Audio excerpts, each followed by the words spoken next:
Coming up on KTTC News at 6, remembering a prominent Olmsted County leader, how he's being remembered. Plus a time-honored game seeing renewed interest. But first, a man raises the question of the cost of ankle monitors. Your 6 o'clock news starts now. Live from your local news leader, this is KTTC News. Thanks for joining us tonight. I'm Caitlin Alexander. Tom Overly is off this evening. A Texas man petitions in Olmsted County Court today asking to have his GPS monitor removed. 33-year-old Xavier Porter of Fort Worth, Texas, is facing second-degree attempted murder charges for a drive-by shooting in October 2022. Police said Porter shot at the ex-boyfriend of the woman who was in the same car as Porter.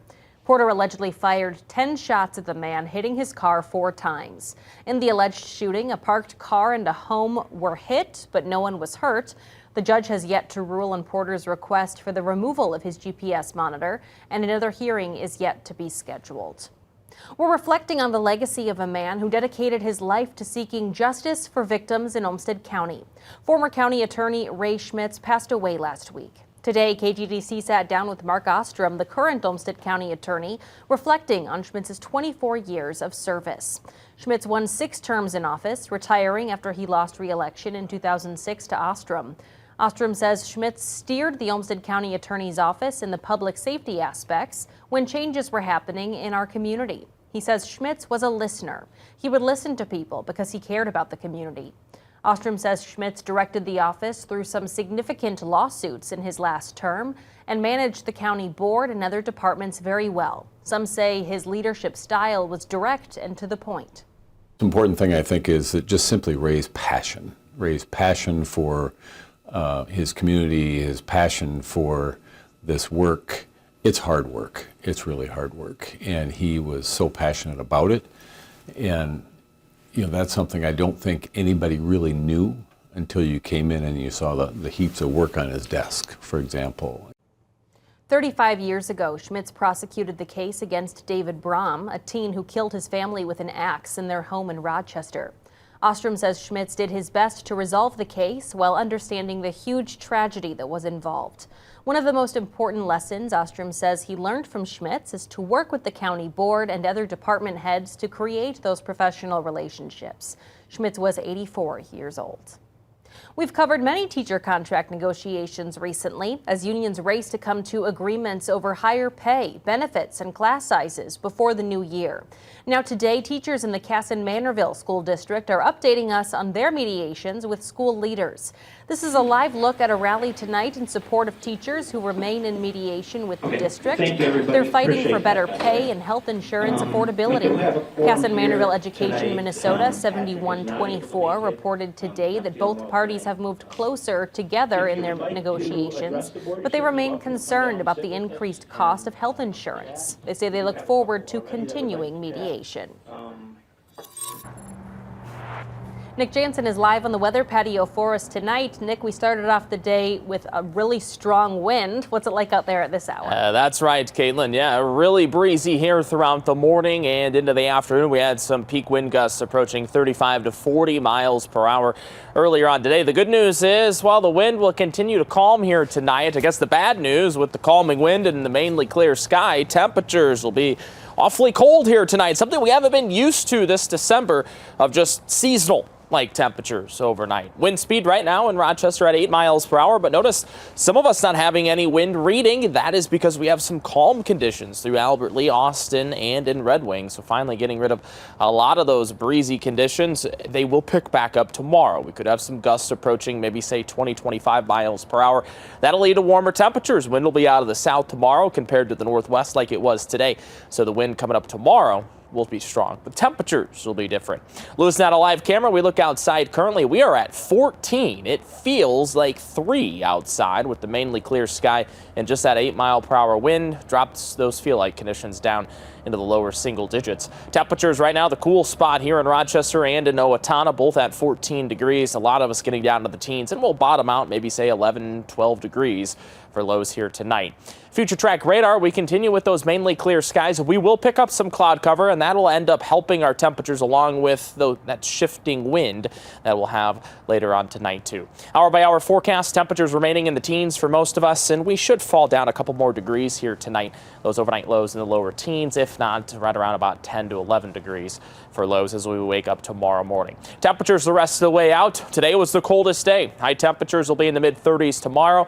Then we could have maybe 7, 8 straight days in the 40s. That includes Christmas, where maybe we could have some record-breaking temperatures on the way for Christmas Eve and again for Christmas. We'll track out those warm temperatures. That's coming up in your first alert forecast. Caitlin. Thank you, Nick. A late announcement from Rochester Public Schools today stating the district's upcoming information sessions on a controversial plan to cut costs are being postponed. Late this afternoon, RPS posted a statement on its website. In part, it reads, "We're postponing the attendance options redesign information sessions scheduled for in-person tonight at 7 and tomorrow virtually at 12 p.m. and in person at 7 p.m.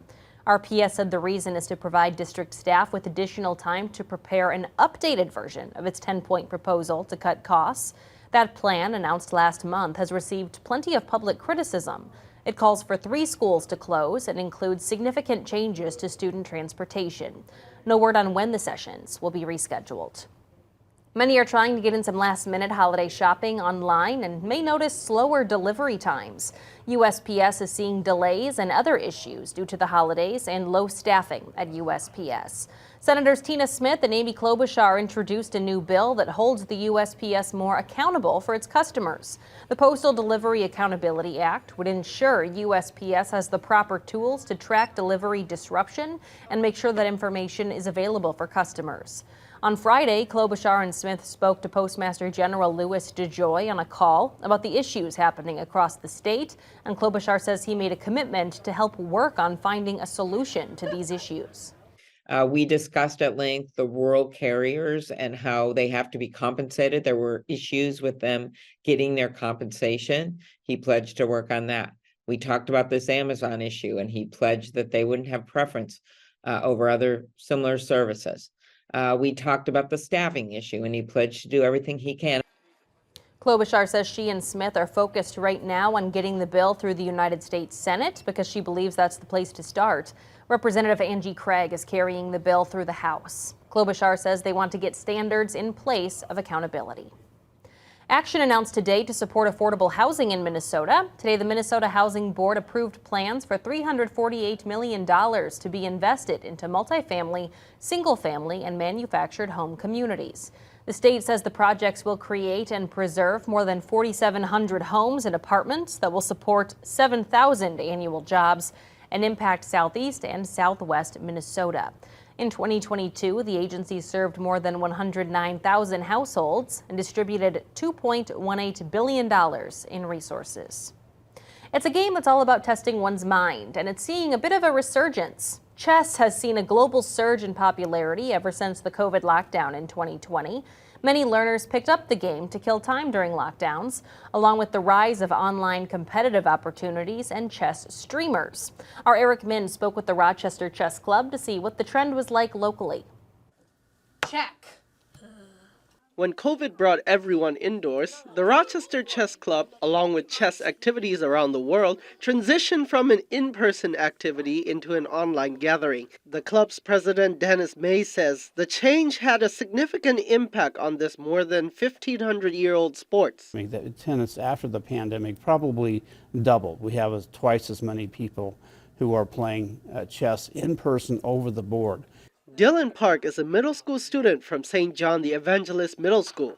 He says he started learning chess about 2 years ago, watching chess content often and using online platforms to practice on top of in-person games. It's not limiting in any way. So any person from any place, anything, can play chess and be good at chess. They just have to learn, which is another thing that I really love about it. According to Rochester Chess Club's Dennis Mays, creating chess clubs takes a lot of effort from parents, teachers, students, and the entire community. He says it is an educational game that has a lot of transferable skills. Our little tagline for our nonprofit is grow your brain, play chess. And I think it develops skills that help you in life, help you in problem solving, creative thinking, and so I'm really big on that. Every thought has to be super complete, which I think, especially for me, I feel didn't just help me within chess, but actually just as a person in society. Like, it helped my mental processing in everything.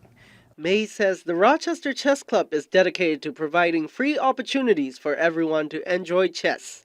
In Rochester, Eric Min, KTTC News. If you're interested in joining events organized by the Rochester Chess Club, you can check out their calendar through the link in our web story at kttc.com. Looking ahead to 2024, we're getting ready for the 70th annual KTTC Eagles 5th District Cancer Telethon. It's a big anniversary year as we come together to raise money for cancer research. All the money raised stays right here in southern Minnesota, benefiting researchers at Mayo Clinic, the Hormel Institute, and the University of Minnesota. We hope you'll join us on January 13th and 14th as we raise hope and awareness for cancer research. Tips for women looking to make a return to the workplace, and a popular Marvel actor convicted in an incident involving his former girlfriend. Temperatures tonight cooling down into the lower teens. We might even fall out of the teens here tonight into early Tuesday morning. Warmer days are to come. We've had a lot of those here this December, and Christmas will be no different. Maybe some record-breaking temperatures. That 7-day forecast. Find out when coming up in just a couple minutes. The birth of a child and childcare issues are often the #1 reasons women leave the workforce at some point in their careers. If that's you and you're looking for a way to get back into a career in this Watching Your Wallet, consumer investigator Rachel DePompa spoke to an expert with some good advice for anyone looking to make a professional comeback. If you've hit pause on your career, you are not alone. Half of women take time away from the workforce at some point in their career, according to a new Merrill Lynch study, with the average break lasting 4 years. Gardy Bloomers, a Merrill Lynch wealth advisor, says her biggest piece of advice is to really develop a clear focus as to what you would like to do in terms of work. She says the job you go after now may be very different than the job or field you left. I also believe that it's really critical to re-engage your networks, your professional networks. You could do that via social media, but I think in person is also a great way to do that. She says tell people you're looking to get back to work. Get the word out to your network. You never know what job could pop up from conversations like this. One of the biggest things is to make sure that you understand what your worth might be out there as a future employee. There are many places where you can get access to sort of salary ranges, total benefits packages. She says when you're meeting with future employers, make sure you negotiate a great place to start and think about the future. You might want to negotiate now that 6 months down the road, you get a review, which could lead to an increase in your pay. And she says put away as much money as you can for your future needs and eventual retirement from the workforce. With this Watching Your Wallet, I'm Rachel DePompa. A jury today found actor Jonathan Majors guilty of misdemeanor assault and harassment in connection with an incident involving his former girlfriend. Jurors acquitted Majors on charges of third-degree assault and aggravated harassment. Grace Jabari, the former girlfriend of Majors, said under oath the March 25th incident, which led to the charges, began when she noticed a text from another woman on Majors' phone. Majors consistently denied he did anything wrong, and his lawyers contend he was actually the victim in the incident. He faces up to 1 year in jail. Sentencing is scheduled for February 6th. Here's your first alert weather with Chief Meteorologist Nick Jansen. Winds were gusty here today with some local peak wind gusts approaching anywhere from 30 to even 40 miles per hour, making it definitely feel like a December day outside. Obviously not looking like December yet because we've had so few snowstorms. Those peak wind gusts today approaching 41 miles per hour in both Rochester, or I should say in both Mason City and in La Crosse, 40 mile per hour gusts. That was our peak today in the Med City.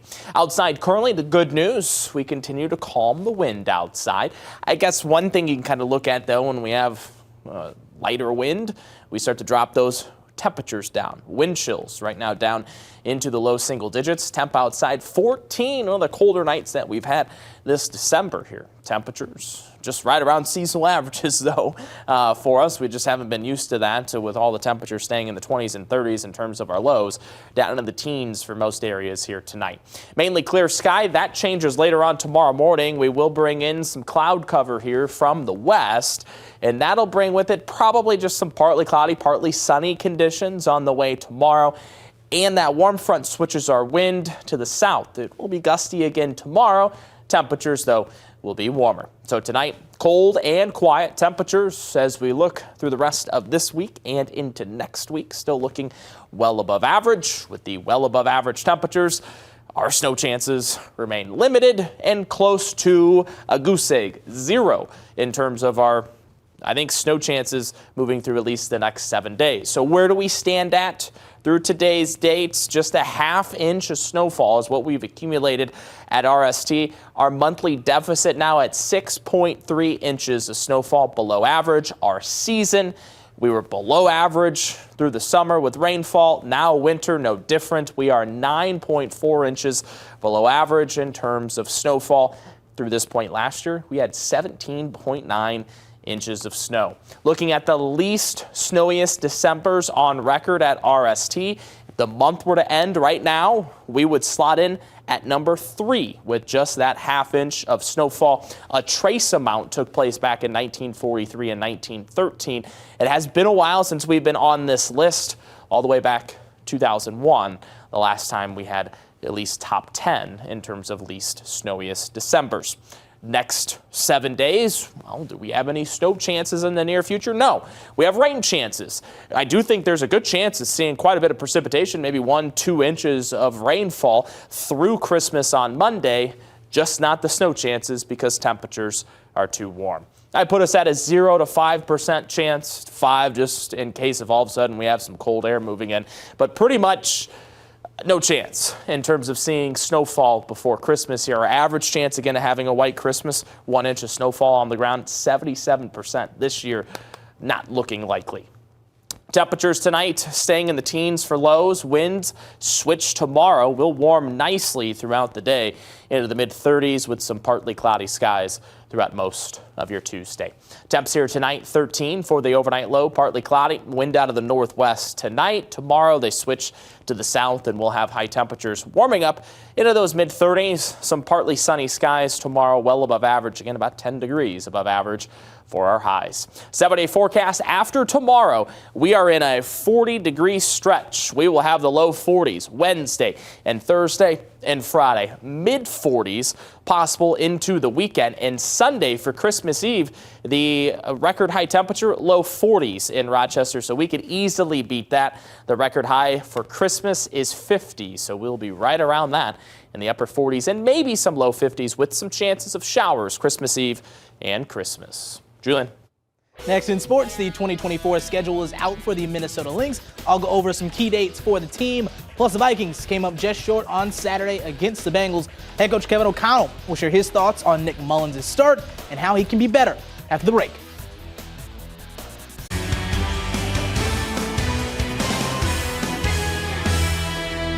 What's going on, friends? I'm Julian Mitchell. We get started on the gridiron with the Minnesota Vikings back at home following a loss in Cincinnati. It was a tough game for the Vikes, who found ways to move the football. They led 17-3 in the third quarter, but ultimately couldn't convert on 2 quarterback sneak plays and struggled to finish drives in a 27-24 OT loss.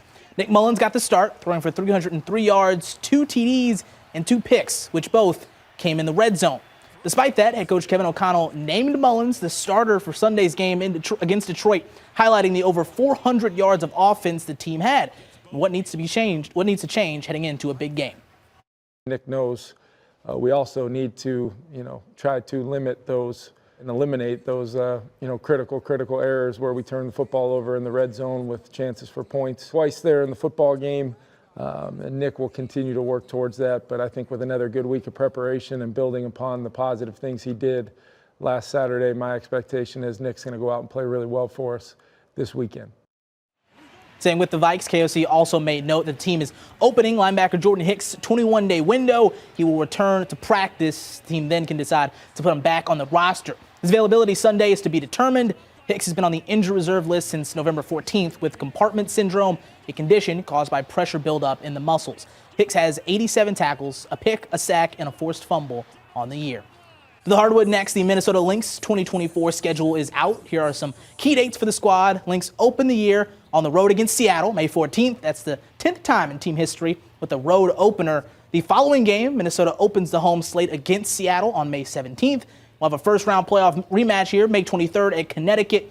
Then on May 29th, the two-time WNBA champs come to town. Do want to note, with this season happening in the same year as the Olympics, there will be a pause from July 20th after the All-Star game to August 15th. Lastly to the ice, Grizzlies in Blaine for Game 2 of the NA3HL Showcase. Grizz take down the New Mexico Ice Wolves 3-1 this afternoon. New Mexico leads the South Division. So to get this straight, Rochester has beaten the top team in the league and now New Mexico over this week. First-year head coach Tyler Veen has the squad sitting at 21-3-1 this year, looking pretty good. Quick note here before we go, Ernest Bialopoulos will have Athlete of the Week for us tonight at 10. For a hint, this week's honoree is top 5 in the state in goals, assists, and points. All right. Looking forward to that at 10 o'clock tonight. Yes. Okay, we'll be right back. The Olmsted County Sheriff's Office works hard every day to protect us and our families, but not everyone that is arrested may be the biggest threat to the community. A video posted yesterday to the Olmsted County Sheriff's Office YouTube page shows possibly the strangest arrest we've seen in a while. County Deputy Hayden self-dispatched himself to a Rochester home to handle a very bad trespasser, a goat. He made sure to stop at Leashes and Leads to pick up a rope to help him, as handcuffs may not have been that useful. If you're wondering where the goat is now after spending some time locked up for his crime, he's been returned to his owner. A trial date not set for that goat, but very sweet that the Sheriff's Office shared that fun video. Also, he